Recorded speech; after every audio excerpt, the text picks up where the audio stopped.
Hoy vamos a analizar con Pablo, informar, interpretar, analizar, marcar algunas hipótesis. En primer lugar, de lo que está sucediendo con el MAS y en segundo lugar, de lo que está sucediendo con este caso Marcet y los tentáculos. Así que nos vamos a ordenar, vamos por partes, como decía Jack el Destripador. A ver, tenemos por un lado esta amenaza del ministro de Justicia, Iván Lima, contra Evo Morales, nada más que líder del movimiento al socialismo, primer presidente indígena, hoy en un ala diferente a la que está liderando el presidente Luis Arce. El ministro de Luis Arce lanza esta acusación contra esta amenaza, más bien contra Evo Morales, una advertencia. Le hecho, búsquese un buen abogado. Pablo, sabes que en estas últimas horas ha salido un comunicado de las exministras y exministros de Estado de Evo Morales y responden ante lo lanzado por el ministro de Justicia. Vamos a mostrar el comunicado, voy a leer una parte solamente. Las exministras y exministros de Estado del presidente Evo Morales, ante las amenazas desaprensivas, violentas y coloniales vertidas por el actual ministro de Justicia, Iván Lima, expresamos nuestro más absoluto rechazo y condena no solo al anuncio temerario de iniciar un proceso judicial al exmandatario, sino también al sospechoso silencio que guarda frente a una acusación que delata la culpabilidad de ser parte de un estudio jurídico que demanda al Estado plurinacional de Bolivia, poniendo en riesgo la seriedad y responsabilidad que le corresponde como servidor público. Dice más abajo, este incidente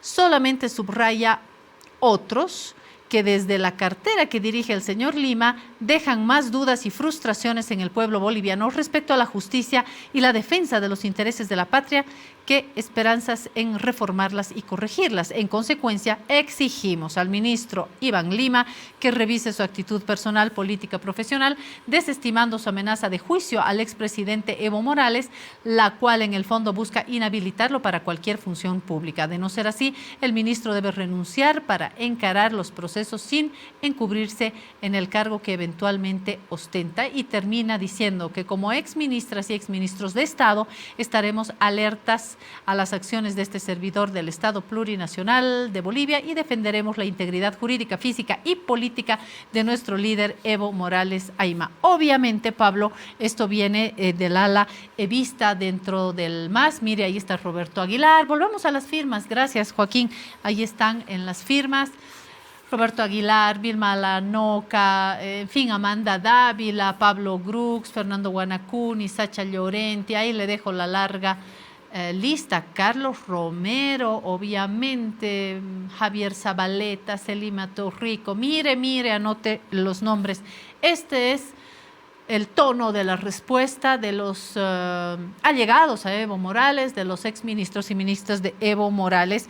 Y sumado a esto, y aquí te dejo la palabra, Pablo, acabamos de recibir dos documentos, los vamos a mostrar también, que según nuestra fuente estaban ya en conocimiento de Evo Morales para afirmar lo que afirmó el pasado domingo. Podemos ver los documentos y, Pablo, me gustaría que me digas qué implica esto. ¿Son realmente documentos que prueban que el ministro Lima, es decir, que Lima, a través de Lima y Asociados, recibe un pase para defender a una empresa privada que ya estaba enfrentada contra la ABC, que habría un conflicto de intereses?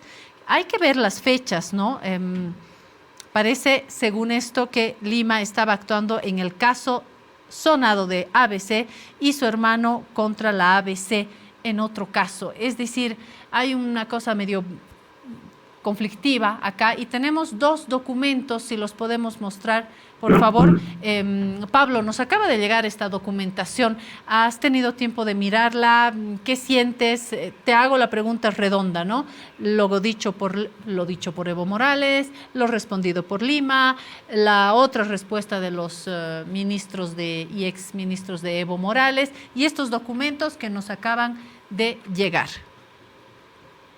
Claro que sí, querida Claudia. Primero que nada, creo que es bueno recordar que estamos en medio de una altísima disputa de una pugna interna de elevadísima intensidad entre los dos liderazgos que en este momento más nítidamente tiene el MAS, que son Evo Morales por un lado, y por otro lado está también la figura del actual presidente Luis Arce.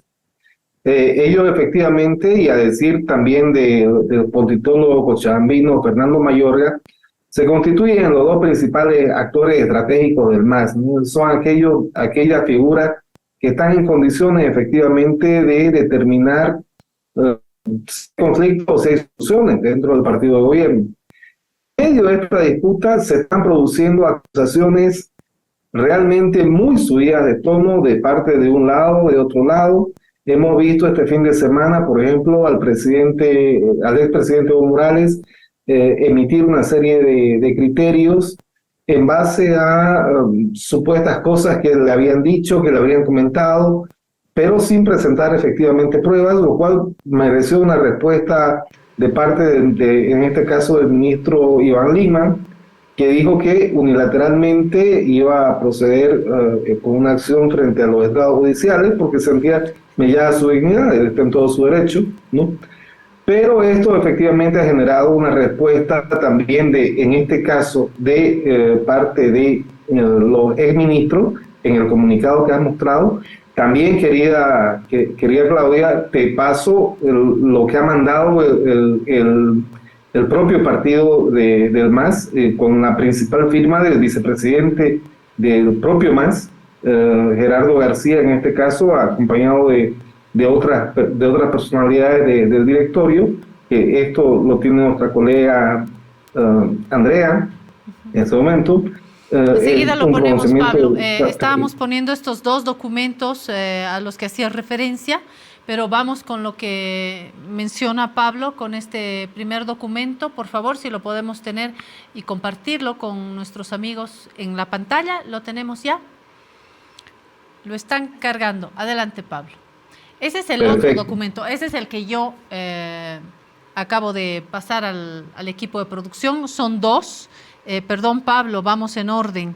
Vamos con estos dos documentos, ¿no? Ahí hay uno de formulario notarial. Vamos al primero, por favor, donde estamos viendo un poder especial, amplio y suficiente, otorgado por Roxana Condori en su calidad de representante legal de la empresa FOPECA, sucursal Bolivia, en favor de los abogados Juan José Lima Magne, Pablo Andrés Marín Salinas y Juan Pablo Álvarez Belmonte, ¿verdad? Ahí está el poder, ustedes pueden ver el detalle, ahí está, perfecto. Está ese poder especial, amplio y suficiente en favor de los abogados, ahí está, para que en representación del mandante puedan apersonarse ante la sala contenciosa, administrativa, etcétera. Y voy al segundo documento. Vamos ahora sí al segundo, por favor, que es este. Ahí está. Esta referencia al proceso contencioso fórmula demanda. Igual. FOPECA, sucursal Bolivia, representada por Roxana Condori. Ahí está. La personería, relación precisa de los hechos en los que se funda la demanda. Vamos bajando un poquito. Ahí está el documento. Mi primera pregunta, Pablo, volviendo a esto, es si esto tiene algún carácter evidente de demostración de que había un conflicto de intereses, si estos documentos que se dice estaban en poder de Evo Morales cuando dio declaraciones en Causachuncoca, si estos documentos son suficientemente sólidos para demostrar que había un conflicto de intereses, que Lima y Asociados recibió este pase para defender a la empresa privada que estaba ya enfrentada contra la ABC. Habría que mirar, Pablo, sé que esta es información que nos acaba de llegar. ¿Cuál sería tu primera interpretación sobre esto mismo? De acuerdo. A primera vista, efectivamente, habría un conflicto de intereses porque la persona implicada ahí, el abogado, el nombre que más llama la atención ahí evidentemente es el hermano del ministro Iván Lima, que sería esta persona de nombre Juan José Lima Magne. José Lima Magne. ¿No? Entonces, efectivamente, si es que esta persona está defendiendo a esta empresa que estaba en un conflicto con la ABC, bueno, efectivamente podría haber potencialmente un conflicto de intereses. Habrá que ver cómo aclara esta figura, justamente cómo explican esta figura y qué racionalidad le dan, y en base a eso tendremos mayores elementos de juicio para establecer realmente qué ha sucedido ahí. Pero a primera vista, sin embargo, hay que decirlo, genera la impresión de un conflicto de intereses, querida Claudia. Es un documento del que hasta donde sé no había mostrado, un documento del que no había hablado Evo Morales, no lo había mostrado, tengo entendido de que no, lo tenemos acá.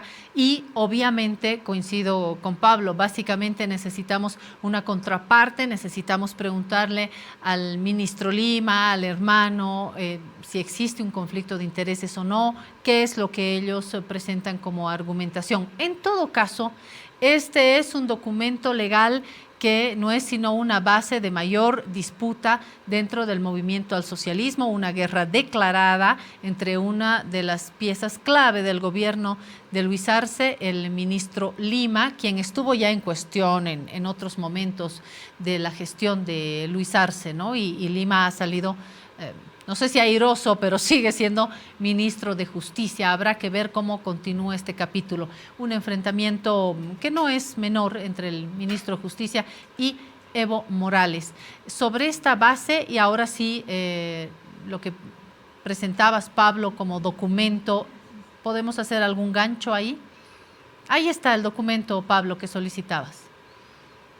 Sí, correcto. Ahí también este es un pronunciamiento del día de hoy del movimiento al socialismo que viene por lo visto también en combo junto con lo de los ministros, se puede entender así por lo menos, y ratifica básicamente la línea de oposición a esta acción anunciada, acción judicial por parte del ministro Lima. Están cerrando filas, todo el frente que apoya al expresidente Evo Morales está cerrando filas en torno a él. Las críticas son legítimas a la actitud del ministro Lima. También es legítima, y hay que ser bien claro en esto, la sensación del ministro Lima de haber podido sentirse ofendido. Eso es algo que es propio de cada persona, sobre todo cuando un expresidente, como el caso del expresidente Evo Morales, hace acusaciones sin presentar pruebas.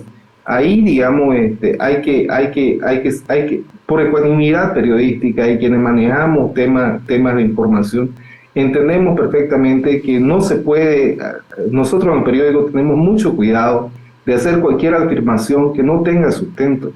Una ex autoridad, un expresidente, debería tener mínimamente también ciertos cuidados cuando realiza afirmaciones que son por lo menos bastante altisonantes y riesgosas.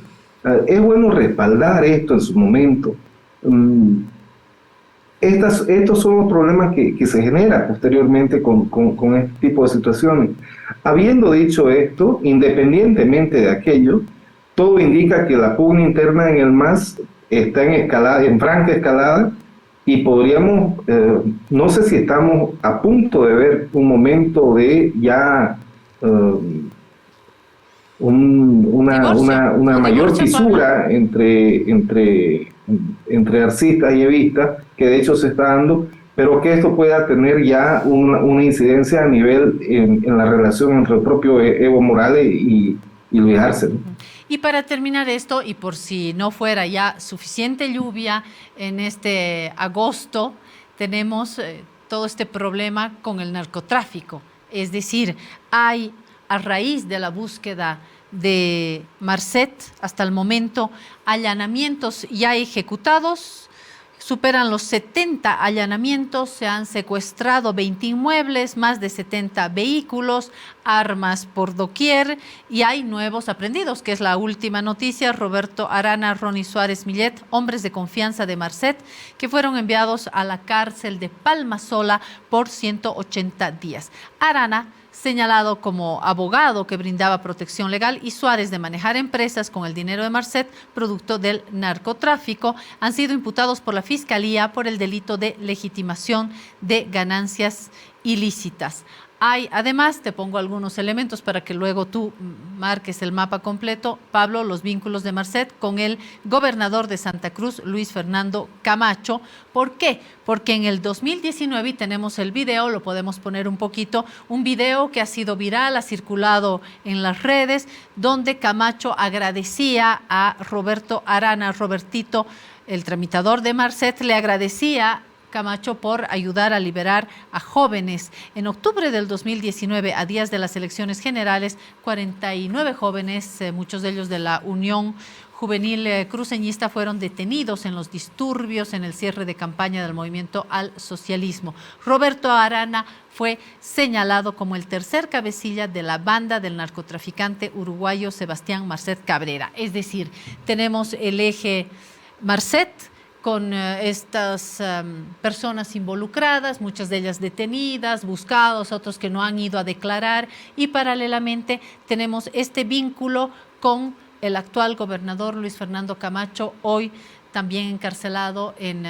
Chonchocoro, en la ciudad de La Paz, bueno, en el altiplano, ¿no? Más bien en el altiplano. ¿Qué es lo que realmente hay acá, Pablo? ¿Hay una voluntad política de involucrar a Luis Fernando Camacho o las relaciones en efecto nos están conduciendo con solidez hacia esto? Estás en Santa Cruz, Pablo, recibes información de primera mano. De hecho, eres uno de nuestros principales brazos a momento de juntar esta información que tiene como base Santa Cruz. ¿Cuál es el panorama? ¿Hasta dónde llegas en tu tablero, Pablo? Bueno, efectivamente, hay una conexión ahí que la establecen con mucha claridad varios medios, varios analistas también, entre justamente lo que estamos viendo en las imágenes, la figura de este abogado, que fue en 2019 abogado de Luis Fernando Camacho, también abogado del Comité Pro Santa Cruz en ese momento, por eso la defensa que hace de esos jóvenes detenidos. También esta persona aparece llegando con Luis Fernando Camacho a La Paz, justamente en una imagen donde aparece también el exministro de Defensa, Fernando López. Claramente era una persona muy cercana y de mucha confianza en ese momento de Luis Fernando Camacho. También, después ya saben los vínculos que tenía este abogado con Marcet, que también datan de 2019, ¿no? Y que se remontan por lo menos hasta 2022, si es que no es hasta después. Hay imágenes en las que se muestra todavía a este abogado, coincidentemente con algunas denuncias respecto al caso Marcet, apareciendo ahí, sobre todo, digamos, en ocasión del hermano de Marcet, que estaba cuando fue liberado acá en 2022. Dicho esto, también hay otras vinculaciones que implican una relación filial con un menor por parte de una autoridad cruceña, donde está también implicada, relacionada también la persona acá, esposa de uno de los dos detenidos, que al estar un menor de por medio, vamos a guardar el debido respeto que esta situación merece, pero no es la única relación, la única vinculación ahí presente, en lo que se puede observar. Esto está circulando ampliamente en las redes sociales, pero nosotros como medio mantenemos el respeto a estas identidades de personas que, la verdad, que siendo menores no tienen por qué pasar por un mal momento ni nada de eso. Pero por otro lado, hay una revista mexicana, Sureste, que ha publicado también las relaciones que habría entre uno de los dos detenidos, Ronnie S., con un gallero identificado como Enda Morales. Ahí está la foto, ¿no? Que sería la persona que ha brindado la cobertura a Marcet para que esté ya prófugo, escondido en una propiedad en Porongo. En torno a estos elementos, quería Claudia, es que están prosiguiendo las investigaciones y veremos qué es lo que sucede el día